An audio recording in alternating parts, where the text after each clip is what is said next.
Assalamualaikum warahmatullahi wabarakatuh. Bismillahirrahmanirrahim. Alhamdulillahirabbil alamin. Wa bihi nasta'inu ala umuri dunya waddin. Shalatu wassalamu ala asyrofil anbiya'i wal mursalin sayyidina Muhammadin wa ala alihi wa sahbihi ajma'in.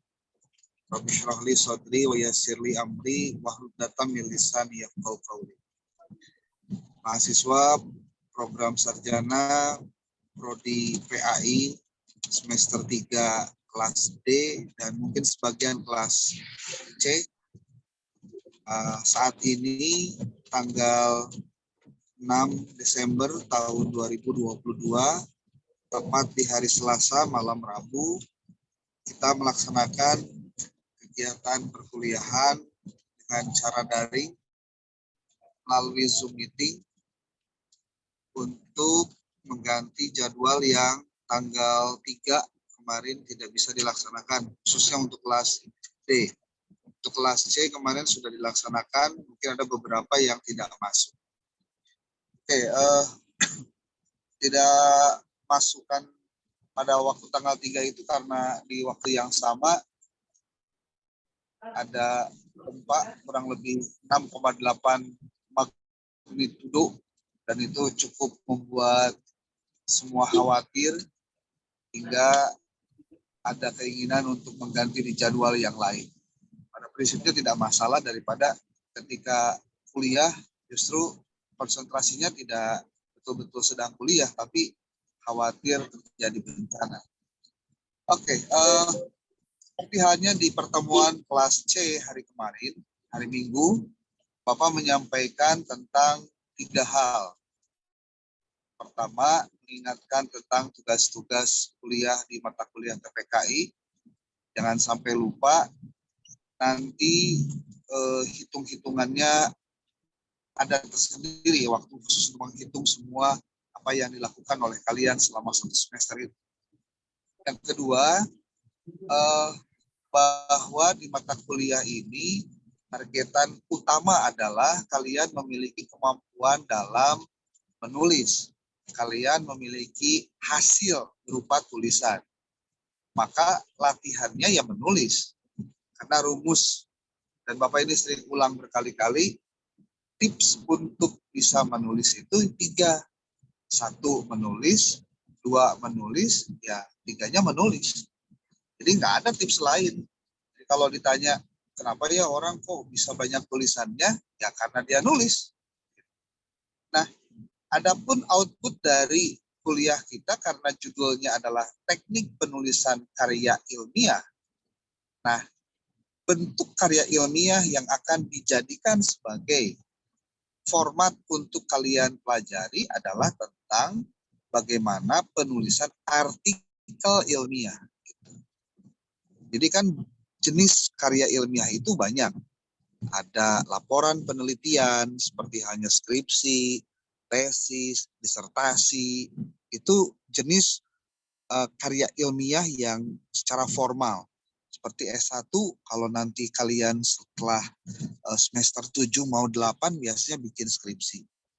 Kalian nggak bisa rajin kuliah, bayar SPP lengkap, tapi nggak bikin skripsi, ya nggak bisa jadi sarjana. Ya.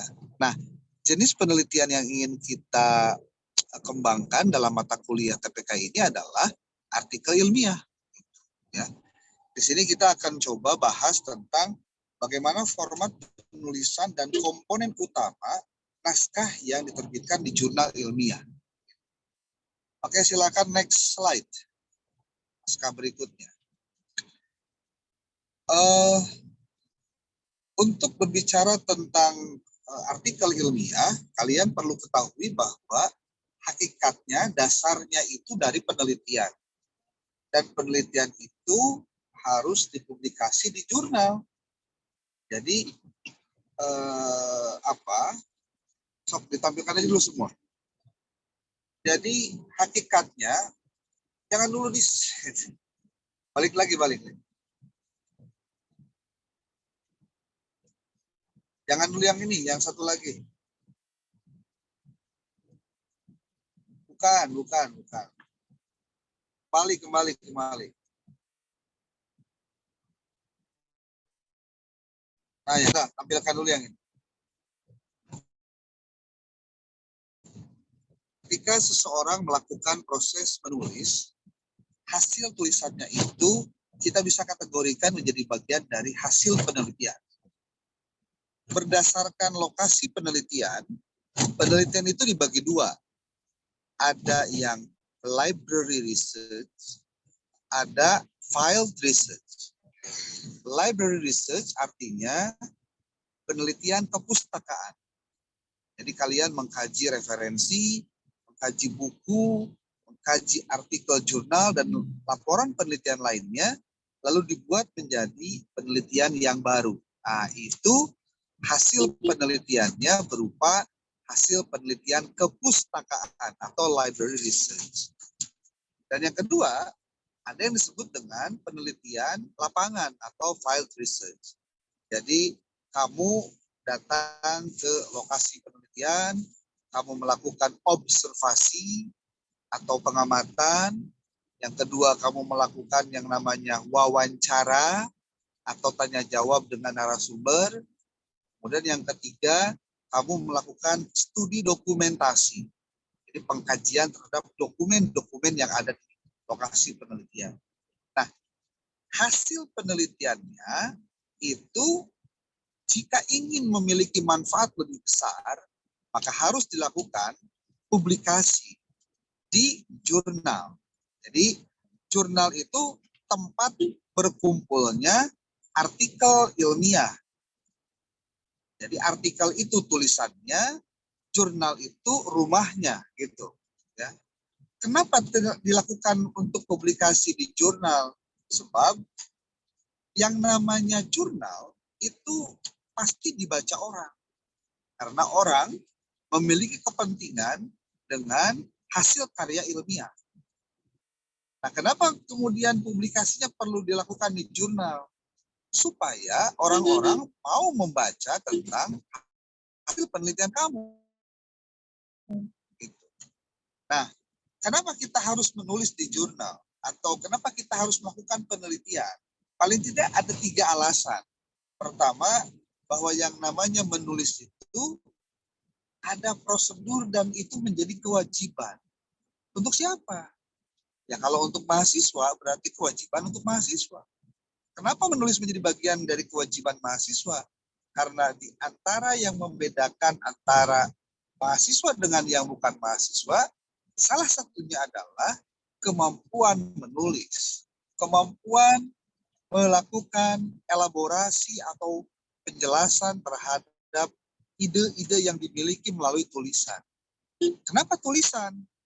Karena dengan tulisan, orang akan dapat dengan mudah untuk mengikuti apa yang akan dan apa yang sudah dilakukan oleh orang dalam melakukan penelitian. Kemudian yang kedua, tujuan dari mempublikasikan karya di jurnal itu adalah bagian dari proses diseminasi atau mengkomunikasikan ide dan gagasan kamu kepada masyarakat, kepada orang-orang, kepada manusia yang lain. Kenapa itu penting dilakukan? Agar memiliki manfaat. Nah ini yang kedua, yang ketiga. Agar tulisan kita, agar hasil penelitian kita itu bisa diakses dan dimanfaatkan oleh orang-orang yang lain. Apa kepentingan kita, tulisan kita dimanfaatkan oleh orang lain? Untuk dapat diambil praktek baiknya. Gitu. Jadi sebenarnya apa yang dilakukan dalam konteks penulisan hasil penelitian melalui artikel ilmiah ini adalah cara untuk bagaimana mengkomunikasikan ide kepada masyarakat luas. Gitu.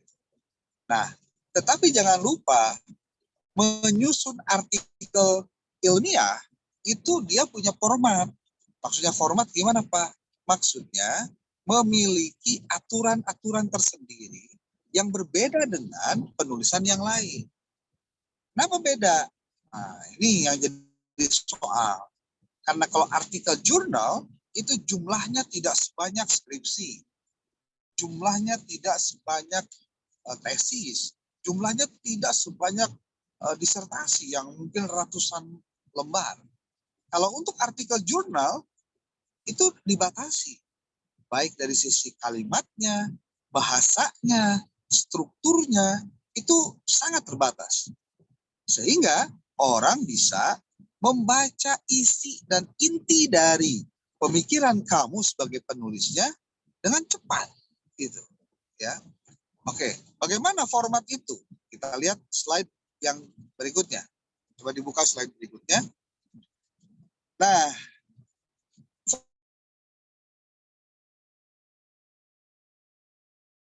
format dari sebuah tulisan ada introduction, ada method, ada result, ada discussion. Dalam penulisan karangan ilmiah, ini pola ini disebut dengan pola Aimrad. Ini Aimrad ini adalah singkatan dari abstract, introductions, method, result, and discussion. Kalau dalam bahasa Indonesia, berarti ada abstrak, pendahuluan, metode, hasil, dan pembahasan. Ini susunan inti dari sebuah tulisan. Gampang geningan, kawan-kawan nyebut gampang. Karena tidak semua orang juga, kalau nggak mau belajar, susah untuk bisanya. Coba slide berikutnya. Nah, ada juga komponen tambahan dari sebuah artikel jurnal.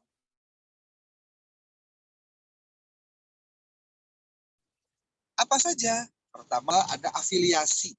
Afiliasi itu artinya kita berada di lembaga apa. Itu jadi patokan. Ya. Sumber atau asal mula kita tuh di mana. Lalu yang ketiga ada kajian teori. Lalu ada ucapan terima kasih. Lalu ada preferensi dan lampiran. Nah, ini hanya tambahan saja. Ya. Komponen tambahan dalam sebuah artikel ilmiah. Sehingga dari situ kita masuk slide berikutnya. Nah, format lengkap dari sebuah tulisan itu biasanya seperti ini. Ada judul, lalu ada identitas. Ini tolong ditulis nih. Buat kalian yang sekarang lagi ngikut Zoom meeting ini, tolong ditulis. Walaupun nanti slide-nya bisa kalian ambil ya di grup.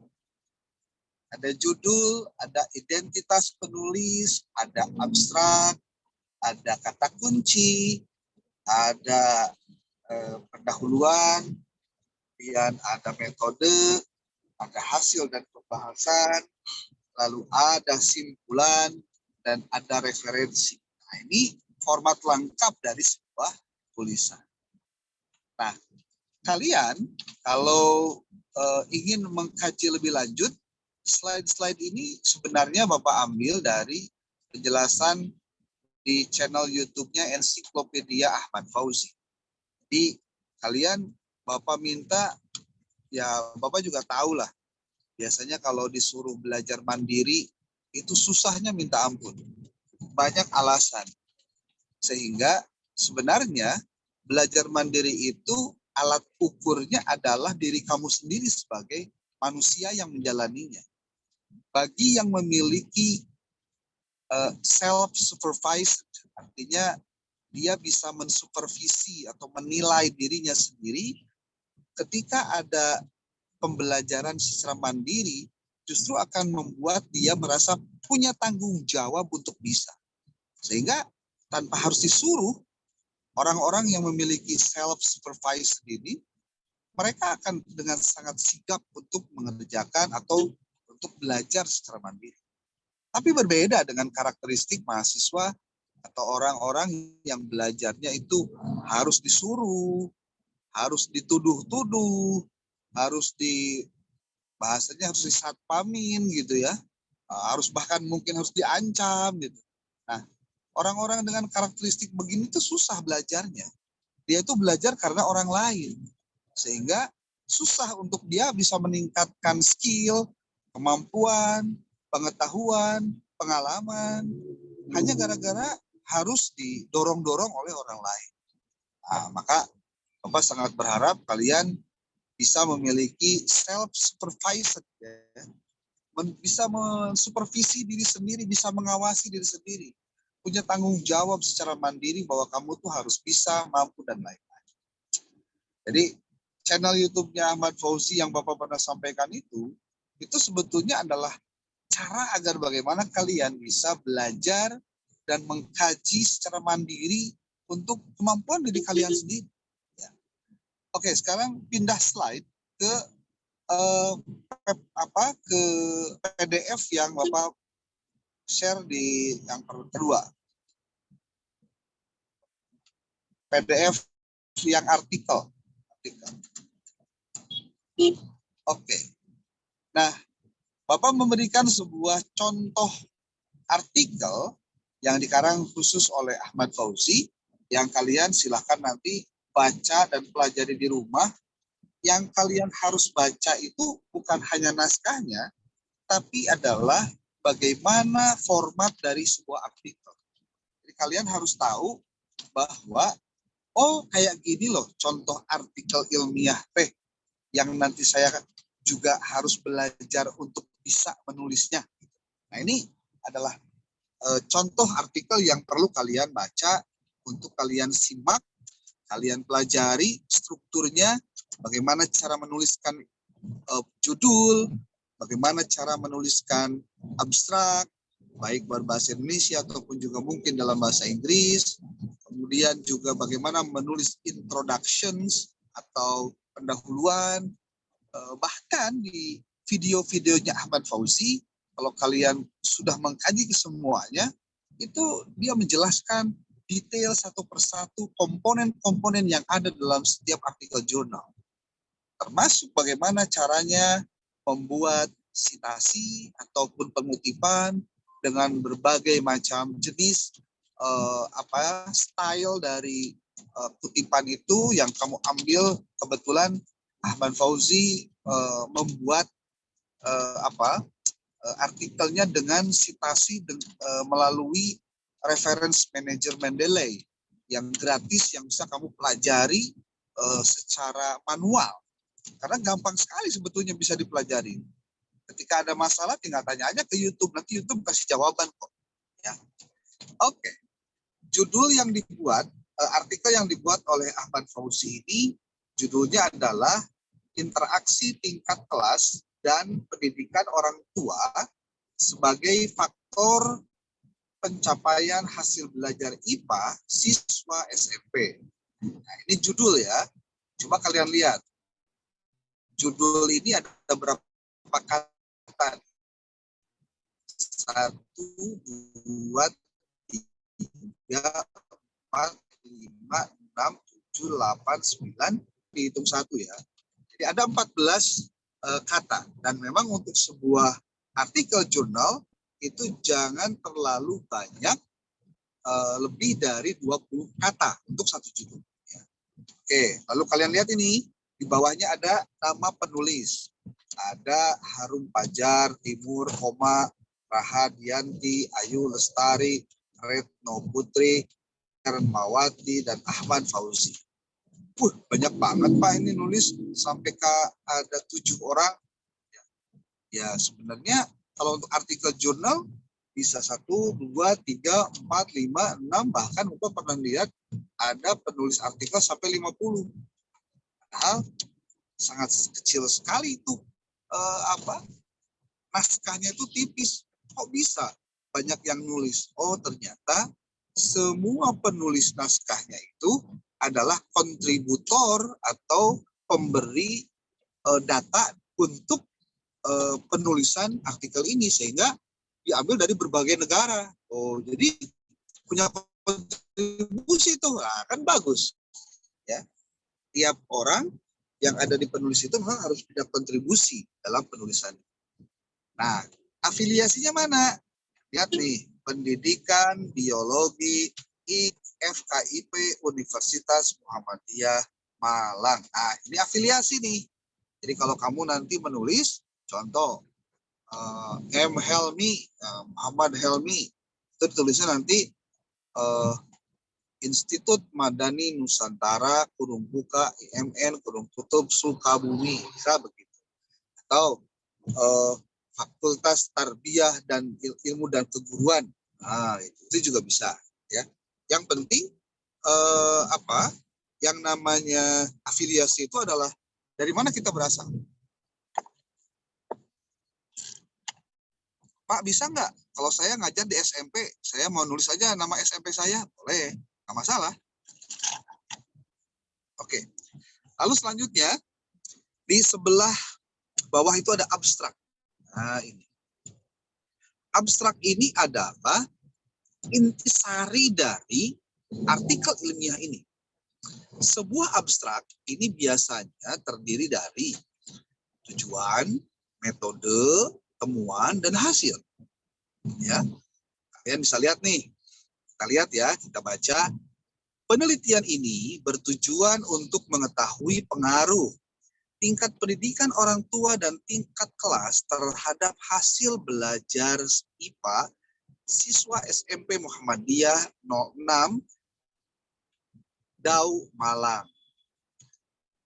Penelitian dilakukan dengan pendekatan kuantitatif.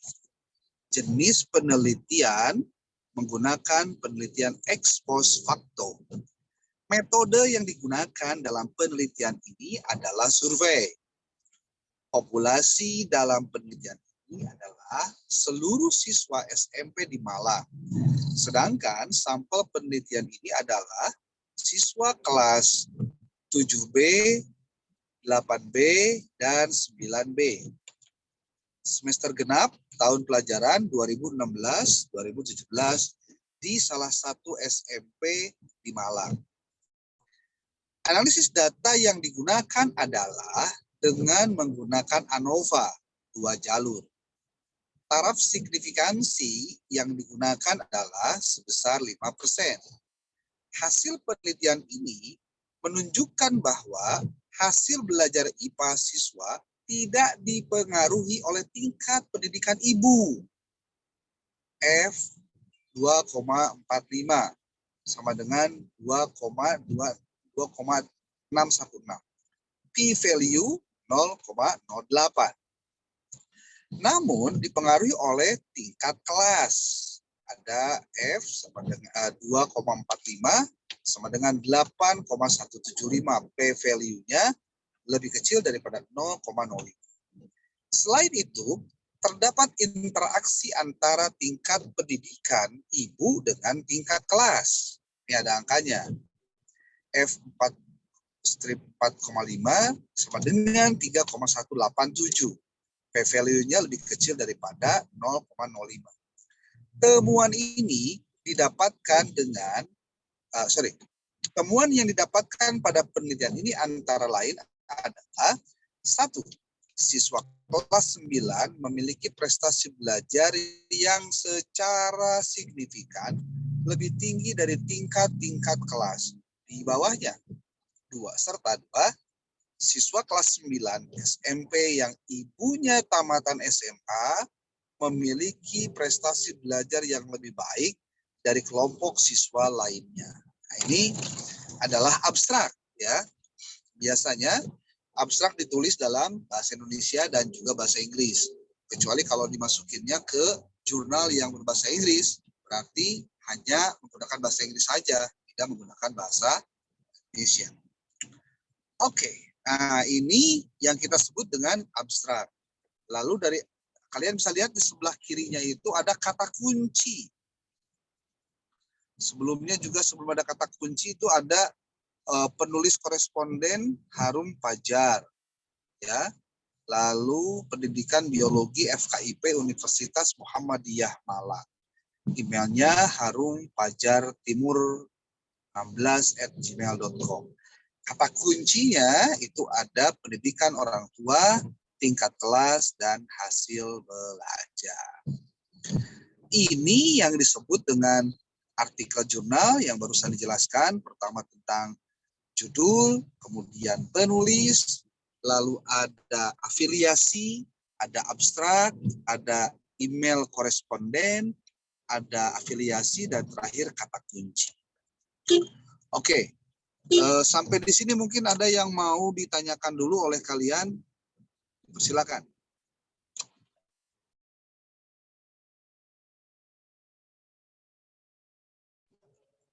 Ada yang mau ditanyakan?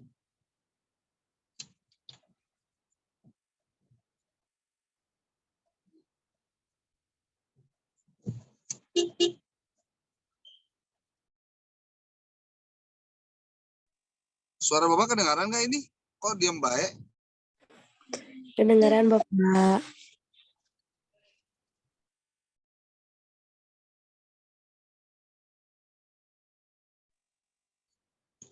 Oke. Coba sekarang kalian siapkan alat tulisnya. Nanti setelah pelajaran Bapak selesai ini, kalian coba belajar untuk mengkaji artikel yang Bapak kirimkan ini pada kalian, untuk kalian telaah isinya. Ya. Kalau misalkan kalian nggak paham, nggak apa-apa. Biasalah. Jadi jangan khawatir, tidak ada orang yang bisa belajar main sepeda saat hari pertama dia main sepeda. Biasanya ya kedua, ketiga, keempat. Hari pertama itu ngalanyahan, abu heula, tidak gor heula, itulah. Kalau untuk belajar tentang menulis artikel jurnal pun, apalagi untuk membuat artikel ilmiah, itu bertahap saja. Yang penting belajar untuk bisa mengikuti tradisi apa? Menulis. Ya. Karena kata kunci menulis itu ya sebenarnya membaca. Jadi kalau membacanya rendah, lemah, biasanya karena nulisnya juga rendah, lemah. Ya. Dan itu bisa dibuktikan. Problem penulisan itu akibat dari kurangnya input dari hasil bacaan. Jadi bagaimana mungkin dapat mengungkapkan apa yang seharusnya kamu lakukan, tulis maksudnya, ketika bahan untuk menulisnya saja tidak ada. Kan itu repot. Ya. Maka oleh sebab itu yang perlu dilakukan oleh kamu adalah bagaimana memastikan tulisan kamu itu berbobot dengan cara apa? Banyak latihan, banyak membaca, banyak menulis. Jadi jangan sampai ada tulisan hayang, ada nulis kedul, maca tara, ya susah. Itu nggak bisa. Rumusnya nggak bisa begitu. Ya. Makanya kenapa kemudian kamu dilatih tiap hari, minimal tiap hari, minimal 1 paragraf, 2 paragraf, 3 paragraf, terus dikerja. Itu supaya apa? Supaya terbiasa. Karena hanya orang-orang terbiasa lah yang kemudian dia akan terpanggil untuk melakukan sesuatu tanpa disuruh, tanpa ada motivasi apapun. Tapi dia menulis saja. Persis kenapa orang makan. Itu karena memang rutinitas boleh ya, tapi ada kebutuhan. Yang kebutuhan itu tidak bisa kalian dapatkan kecuali untuk diselesaikan dengan makan. Jadi artinya, untuk makan pun kita butuh alasan. Apalagi untuk menulis. Ya, apalagi untuk Oke, jadi tolong disiapkan alat tulisnya. Nanti kalian baca artikel jurnal dari www.garuda.ristekdikti.go.id www.garuda.kemristek.go.id. Di situ, di website Garuda, kamu bisa dapatkan artikel jurnal yang sudah terakreditasi Sinta. Baik Sinta 1, 2, 3, 4, 5, atau 6. Tinggal kalian cari aja. Masukkan saja kata kunci yang kamu ingin dapatkan, di situ kamu akan menemukan artikel-artikel yang begitu banyak. Makanya, membuat artikel itu nanti harus berdasarkan kata kuncinya apa. Seperti tadi, contoh yang disampaikan itu adalah tentang bagaimana interaksi tingkat kelas dan pendidikan orang tua sebagai faktor pencapaian hasil belajar siswa. Ini ternyata menarik untuk dikaji. Kenapa? Karena memang di alasan dalam abstraknya dijelaskan seperti tadi. Termasuk nanti kalau kamu lihat bagaimana teknik penulisannya. Nah ini di introductions atau di pendahuluan kalian lihat nih. Keluarga memiliki peranan penting dalam pengembangan pendidikan anak. Nah, itu dikutip dari berbagai sumber. Itu pengutipan berbagai sumbernya itu bukan hereyan, tapi memang dia ngutip dari sumbernya. Dan itu bisa dipertanggungjawabkan. Bagaimana caranya? Gampang. Caranya adalah kamu lihat di bagian akhir dari tulisan ini, yaitu yang disebut dengan referensi. Kamu tinggal cari saja, kalau referensinya itu bagus, dia pasti menggunakan atau mencantumkan adanya alamat website dari si artikel itu, atau alamat PDF-nya, atau biasanya dilihat aja di Google Scholar-nya. Nah, itu berarti dia punya kemampuan untuk bagaimana bisa menulis itu dengan benar, gitu. Ya, jadi mau tidak mau, tolonglah dipelajari, karena ini penting. Kamu nggak belajar sekarang, nanti dituntut juga. Apalagi kalau yang punya keinginan membuat artikel itu jadi bikin aneh. Jangan. Nikmati aja prosesnya. Oke. Ya, coba ada yang mau komentar dulu, boleh dong. Jangan Bapak Unggul ngomong, silakan.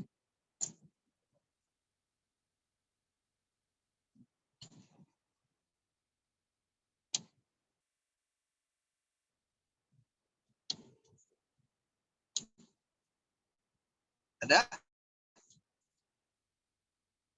Halo?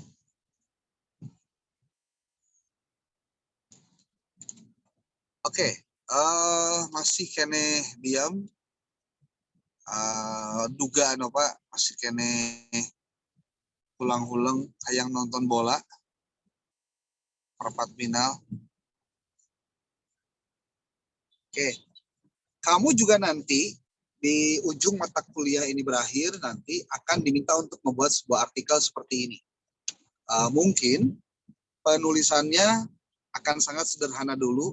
Nanti Bapak akan buatkan instrumennya supaya kamu bisa mengambil data di lapangan. Dari data itu nanti tugas kamu adalah mengolah data itu menjadi sebuah tulisan.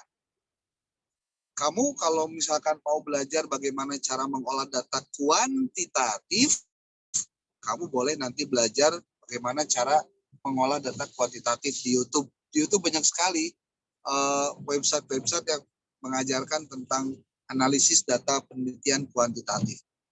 Tapi kalau mau kamu menggunakan data kualitatif juga boleh. Nanti kita olah sehingga nanti menjadi artikel jurnal.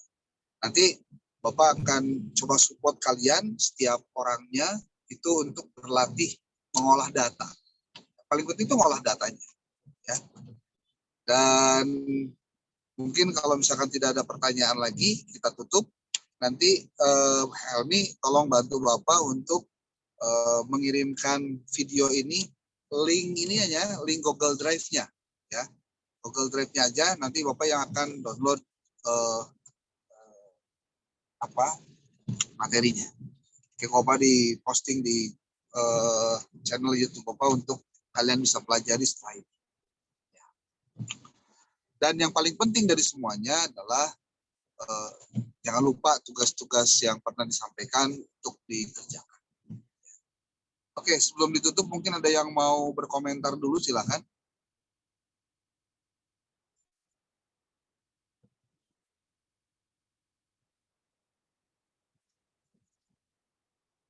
Tidak ada? Oke deh, malu-malu kucing. Apalah. Oke, itu saja dulu yang bisa disampaikan. Kalau ada pertanyaan atau apapun silakan disampaikan di grup, jangan japri, biar nanti pertanyaannya dan jawabannya bisa kalian pelajari juga oleh yang lain. Ya. Oke, itu saja dulu. Helmi dan kawan-kawan dari Bapak cukup sekian. Mudah-mudahan kalau misalkan nanti ini mau mudah-mudahan ya. Kalau misalkan libur ya alhamdulillah, kalau nggak libur ya kuliah. Tapi biasanya kalau lagi wisudaan udah capeknya, libur sih kan namanya. Doa lah ya, di samping amin Bapak. Kena naon lini yang doa supaya kuliah ke libur. Oke, itu saja. Terima kasih. Billahi taufik wal hidayah. Assalamualaikum warahmatullahi wabarakatuh. Waalaikumsalam warahmatullahi wabarakatuh. Terima kasih Bapak.